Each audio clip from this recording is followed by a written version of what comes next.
दिखाई दिया इधर इधर। जय गुरुदेव नाम किसका, जय गुरुदेव नाम किसका, जय गुरुदेव नाम किसका।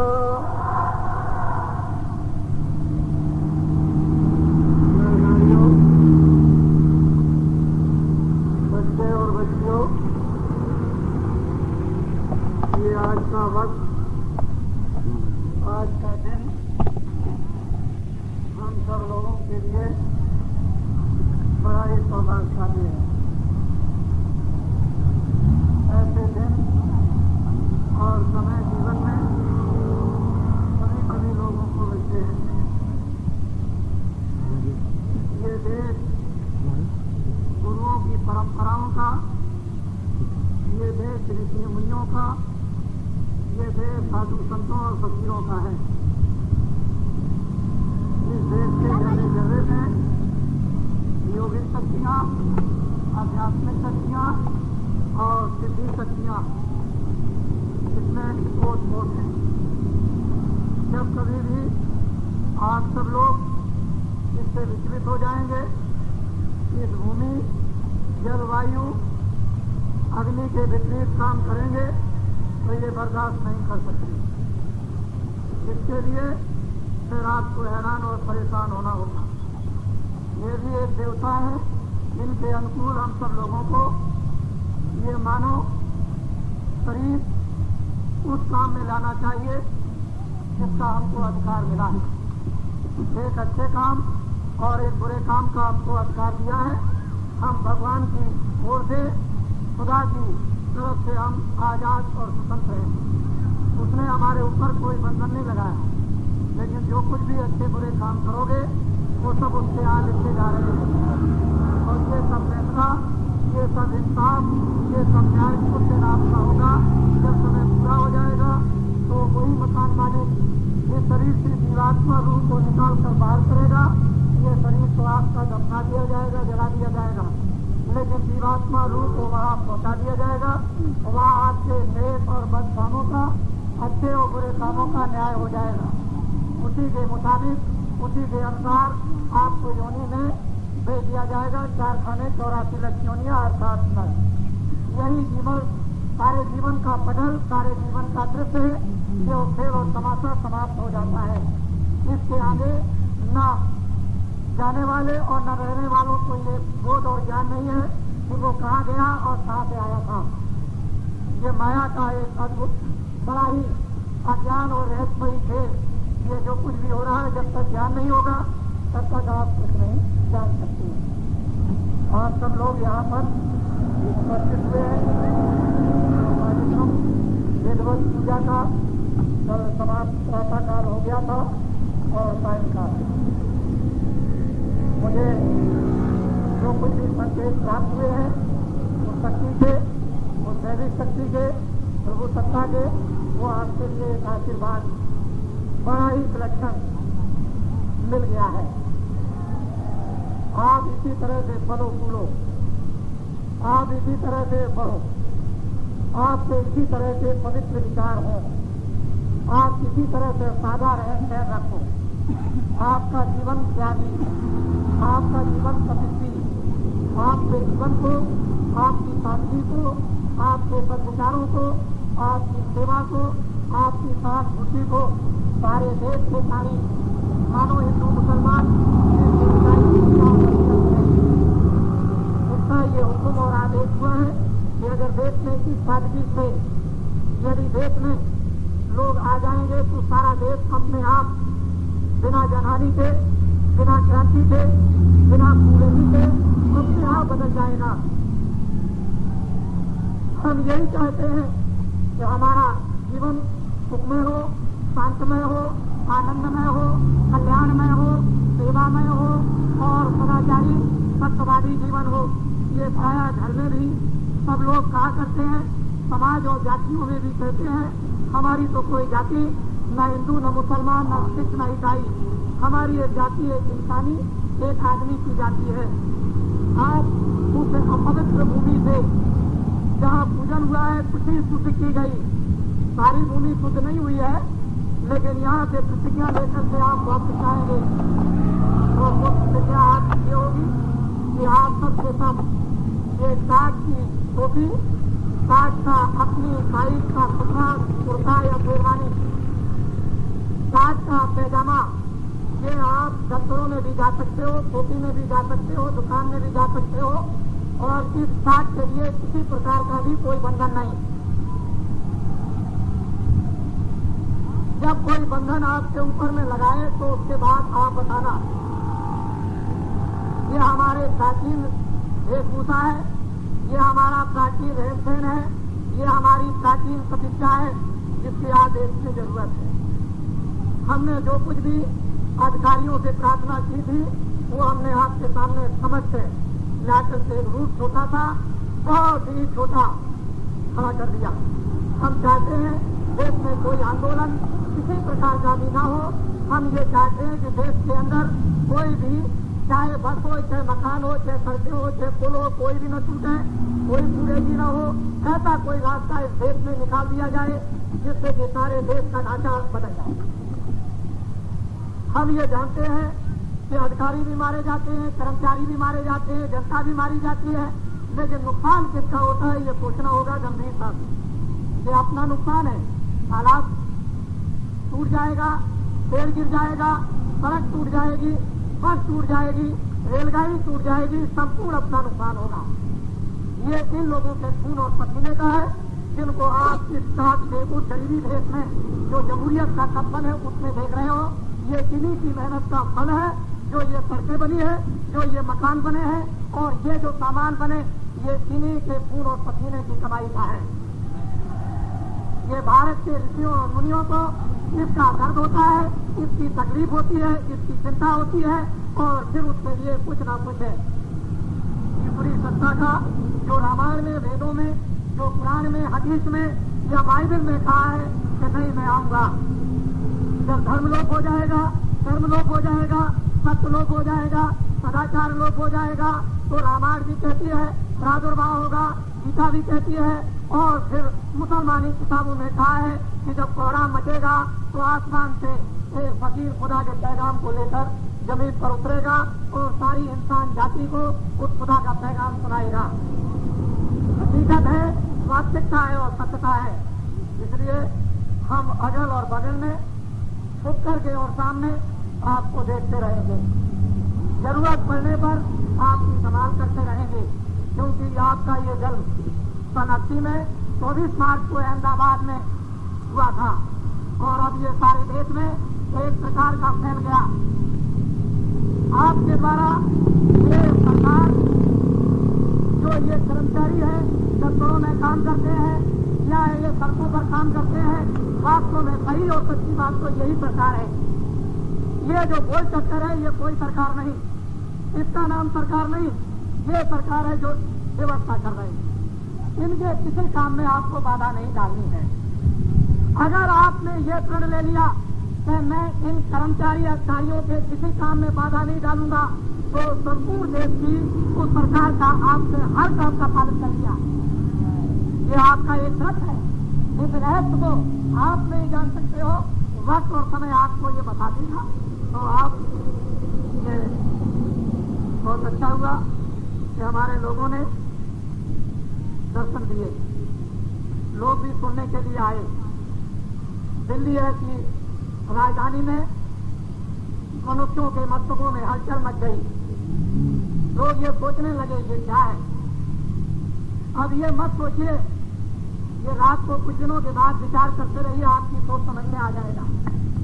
आगे जो भारी से भारी तकलीफ, जो भारी से भारी संकट, जो भारी से भारी पीड़ा जो आगे आ रही है, उसका आपको एहसास और आपको अनुभव नहीं है। उस पीड़ा में लोग चिल्लाएंगे, उस दर्द में लोग चिल्लाएंगे, रास्ता सूझेगा नहीं तो कुछ ना कुछ तो इनके लिए रास्ता बनाना ही पड़ेगा कि कोई ना कोई उस पीड़ा में, उस दर्द में, उस घबराहट में, उस बेचैनी में सहयोग दे। ये तो मानवता का ये गुण है। ये यदि चला गया तो हम तो सबसे का व्यवहार और पशु हो जाएंगे। तो ये हमारा कुछ काम नहीं है, काम तो ये भगवान की सब कुछ इच्छा का कार्य है और उनका आशीर्वाद आप लोगों को बराबर समय समय पर जितना आप बर्दाश्त कर सकते हैं उतना आपको आशीर्वाद उस प्रभु सत्ता का मिलता रहेगा। आप इसी तरह से अपने कदम को बहुत सावधानी के साथ में बढ़ाते रहो और 1 करोड़ 10 करोड़ नर नारी मैं उनका मुरीद हूँ, 10 करोड़ नर नारियों का मैं सेवक हूँ, कोई महात्मा और फकीर नहीं। 10 करोड़ में से 1 करोड़ को यह आदेश दिया गया है कि पुरुष नारियां नहीं, बच्चे और बच्चियां नहीं, ये पुरुष इस भेद में स्टार्ट, इसको आपको 3 महीने का अवसर दिया जाता है। 3 महीने में अपनी अपनी इस पूरी की पूरी पोशाक को बनवा लेंगे। पता नहीं हम कहाँ पर आपका इम्तिहान लेंगे और हम वहाँ ले जाकर आपको छोड़ेंगे। जब काशी में 2 करोड़ नर नारियों का जन समुदाय उपस्थित हुआ था उस समय पर यह कहा था कि आपसे परीक्षा ली जाएगी। ये तो अभी आपसे देखा जाएगा, परीक्षा का वक्त तो बाद में आएगा, लेकिन 1 करोड़ को जो आदेश मिला है कि जिस टाट की टोपी, टाट का कुर्ता और टाट का पैजामा और टाट की लंगोटी, ये 1 करोड़ पुरुष इसको 3 महीने के अंदर बनवा लेंगे। सारे भारत के जन समुदाय को वहां से लाचार और मजदूर होकर अगर ये खुदा खुदा न कहने लगे, हे भगवान न कहने लगे, तो ये बाबा जी को आप बाबा जी नहीं कहेंगे। आप सबके सब मैं अपने दिल्ली के अधिकारियों से बहुत संतुष्ट और इनकी सहानुभूति और सेवा से मैं बहुत आभारी हूँ। हो सकता है कि आप लोगों को इनकी सेवा से कोई कष्ट नहीं हुआ होगा और आपके नगर में इनके पधारने से आपको भी कोई कष्ट नहीं हुआ होगा, ऐसा मैं अनुभव कर रहा हूँ। जब कभी भी मुझे संकेत प्राप्त होगा, ये तो मुझे जल्दी में संकेत प्राप्त हो गया था कि आपको एक निशान दिल्ली में ले जाकर पहुंचा देना, तो मैं जल्दी में जब कभी भी मुझको ये संकेत की पूरी प्राप्त होगा तो मैं फिर आपको पहले से ही बताऊंगा और आपको भरसक सहयोग देने के लिए हमारे आपके सहयोग से सब कुछ बनेगा। छोटे हो बड़े हो, हिंदू हो मुसलमान हो, न हिंदू मुसलमानों से लड़े, न मुसलमान हिंदुओं से लड़े, न ईसाई सिखों से लड़े, न सिख ईसाइयों से लड़े। हम लोगों को एक दूसरे की तकलीफों को बहुत ध्यान से सुनना और उसका समाधान निकाल के पूरा करना, यही मनुष्यों के गुण। बड़े के गुण यही होते हैं कि बच्चे की समस्या का समाधान माँ बाप कर दें।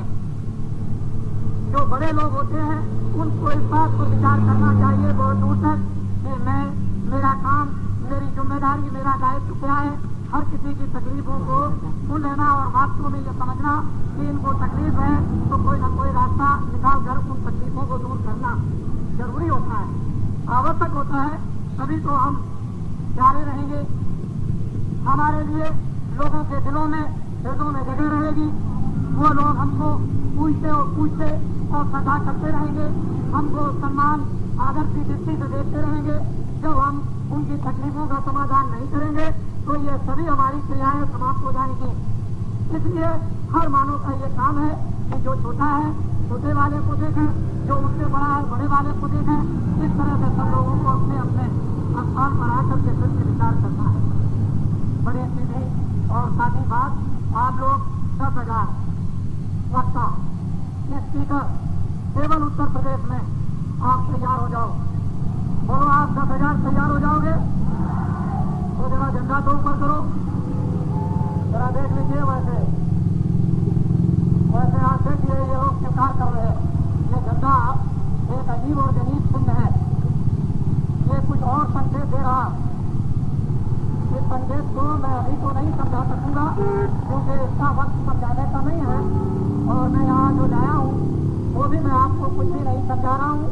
इतनी बात जरूर है कि मैंने जाकर के आपको दिल्ली में एक सिर्फ खड़ा किया, उसकी एक शिलान्यास एक पूजन कर दिया। अब आप सब लोग अपने अपने स्थानों पर इस तरह से यानी प्रस्थान कर जाएंगे जैसे दिल्ली में कोई था ही नहीं। नीचे करो हाथ, इस तरह से किसी को कोई तकलीफ ना हो, चुपचाप अपना सन्नाटा खींचते हुए यदि कोई पूछे, कोई बात पूछना चाहता है तो माकूल और प्यारा उसको जवाब दो। अप्रिय जवाब देने की जरूरत नहीं है। तुम्हारे जवाब को पाकर उसके हृदय में जगह बन जाएगी और वो दोबारा के लिए यानी आपकी प्रतीक्षा करता रहेगा कि मुझे वो फिर लोग मिले जिनसे मैं कुछ पूछ सकूं। इस तरह से जो कोई भी मिले, मार्ग में, बसों में मिले, ट्रेन में मिले, रास्ते में मिले, साइकिल में मिले, कहीं भी मिल जाए, हम लोग आप सबके सब प्रस्थान कर जाएंगे, चले जाएंगे। इस तरह से आपका ये कार्य फिर में इस स्थान पर यानी पूर्ण है, सभी लोगों की समझता और सहयोग से हुआ। हम इसमें कोई अपना काम नहीं समझते हैं। दिल्ली वासियों ने भी हमको सहयोग दिया है और बाहर के लोगों ने भी हमको सहयोग दिया, और आप अगर अच्छी कामना करते रहोगे तो फिर काम एक बहुत ऊंचा, जो कभी आपने कल्पना नहीं की थी, कभी सोचने में भी ये नहीं सोचा था कि ऐसा भी कोई काम और ऐसा भी कोई वक्त और समय आएगा, ये आपके मकसद में बिल्कुल अभी नहीं है। इसलिए मैं जरूर चाहता हूँ कि जो 15 और महात्माओं में प्रतिज्ञा करते हैं, जिनमें योग शक्ति है, जिन्होंने अपनी आत्मा को जगा दिया, वो तो जानते हैं, उनको तो मालूम सब कुछ है, लेकिन आप उनके साथ ये भौतिक बात में पहुंच नहीं सकते हो और न उनको पहचान सकते हो, न बुद्धि से उनको समझ सकते हो। इसलिए आपको ये मालूम नहीं, लेकिन त्रिकालदर्शी शक्तियाँ भारत में अभी मौजूद है। पहले पीछे क्या हुआ था, अब क्या होगा और भविष्य में क्या होगा, ये सब कुछ उनको मालूम है। और मैं तो आपके सामने एक सेवक हूँ, आपका हूँ। इसलिए कितने करोड़ पुरुष से साथ करेंगे, कितने वक्ता स्पीकर तैयार होंगे, 10,000। देखो राजस्थान, गुजरात, महाराष्ट्र, मध्य प्रदेश ये अलग है, ये उसके 10,000 के साथ नहीं है। वो तो मैंने तुम्हारे ऊपर छोड़ दिया कि तुम कितने तैयार करते हो, वो आपके ऊपर में, क्योंकि कुछ गोपनीय बातें होना चाहिए जिससे किसी की समझ में ना आए, कुछ रहस्यमयी लीला भी होनी चाहिए। ये प्रभु की लीला है, ऊपर में सर्वशक्तिमान परमात्मा विराजमान है और नीचे हम सब लोग हैं। तो हम सब लोगों को जो हमको कानून दिए गए हैं, उन वेदों, पुराणों, शास्त्रों में, जो कुरान में और बाइबल में, उनको सामने रख करके और देखो, ये तो चलते फिरते कानून, ये तुम्हारी ये व्यवस्था के जिसका उल्लंघन करते हो, लेकिन वो कानून भूत, भविष्य और वर्तमान में कभी मिटते नहीं, सदा हमेशा अचल और अमिट रहते हैं। उनका जब पालन करोगे तो हवा में से हीरा बरसेगा, हवा में से अमृत बरसेगा, हवा में से न मालूम क्या क्या चीज तुमको मिलेगी, आपको अभी मालूम नहीं है। और 33 करोड़ देवता जो अहमदाबाद में प्रसन्न किए गए थे, तो वो तो सब प्रसन्न कर लिए, लेकिन 5 देवता प्रसन्न करने को रह गए, जिनका नाम जल, पृथ्वी, अग्नि, वायु, आकाश, ये सब प्रसन्न किए जाएंगे। ये अभी आदेश नहीं मिला है, जब मिल जाएगा तो आप उस मैदान में 10 करोड़ नारियों को देखेंगे। जिस मैदान में ये कार्यक्रम देवताओं के प्रसन्न करने का होगा, उस मैदान में 10 करोड़ नारी उपस्थित होंगे। ये छोटा काम नहीं होगा, वो तो आपको बाद में मालूम हो जाएगा। तो ये जो अभी चले आ रहे हैं, आज तो आपको आदेश मिल ही गया था कि आप दिल्ली नगर को अपनी आंखों से देखिए, ताकि देख लोगे तो आप भूलोगे नहीं, देख करके जाना नहीं चाहिए। इसलिए आपको ये छुट्टी मिल जाएगी और 10-15 मिनट के लिए कुछ संक्षेप सुनने को भी अपने अपने स्थानों पर लौट जाएंगे। और अब गांव से जो नगरा और कुरबा कहते हैं, वहां से जाते ही जिसको जैसा समय मिलता जाए, जाते ही शुरू कर दो अपनी स्पीच, अपना भाषण, अपने व्याख्यान, अपने ये जाते ही शुरू हो जाए, बंद करने की जरूरत नहीं। धीरे धीरे अपना काम उसी तरह से जोर शोर के साथ में लग करके और शुरू कर दो। उसमें रुकने की जरूरत नहीं है, जितना तुम रुक जाओगे उतना ही समय तुम्हारे लिए फिर मेहनत करनी पड़ेगी। इससे अच्छा है कि मेहनत एक बार की ही कर देना, तो आगे की मेहनत सब आपकी खत्म हो जाएगी, फिर आराम आपको मिलेगा। तो अब ये बताइए, आपको कोई तकलीफ तो नहीं हुई? तो आपको मेरी कोई बात बुरी तो नहीं लगी? लेकिन मैं ऐसा समझता हूँ कि मेरे आने के पहले इस गोल चक्कर की कोई बात कह दी होगी, हो सकता है, लेकिन मैं वो भी पसंद नहीं करता हूँ। दूसरी बात तो कहना जरूरी है कि वहाँ जाओगे तो रात को भूत मिलेगा। इसके माने ये नहीं है कि आदमी को बुरा कहा जा रहा, वहाँ रात को जाओगे भूत मिलेगा, बच्चा डर जाएगा, स्त्री डर जाएगी, गर्भ गिर जाएगा। इसलिए हमारे देश में किस्मत, तकदीर और प्रारब्ध जो बना करके रखी है और उसी के आधार पर हमको भोग मिलता है, और इसके अतिरिक्त जो कुछ भी काम करोगे वो सब बुराई जमा होगी, बुरे बुरे इंजाम आपके लिए जमा हो जाएंगे, तो आपको आराम नहीं मिलेगा। तो जिसने मोह चीरा है, जिसने जन्म दिया है, वो आप सब कुछ, मैं आपको विश्वास दिलाता हूँ कि आप सब लोग 2 अरब की आबादी हिंदुस्तान की हो जाए, अगर मेरी बात को मान लो तो एक भी आदमी भूखा नहीं मरेगा।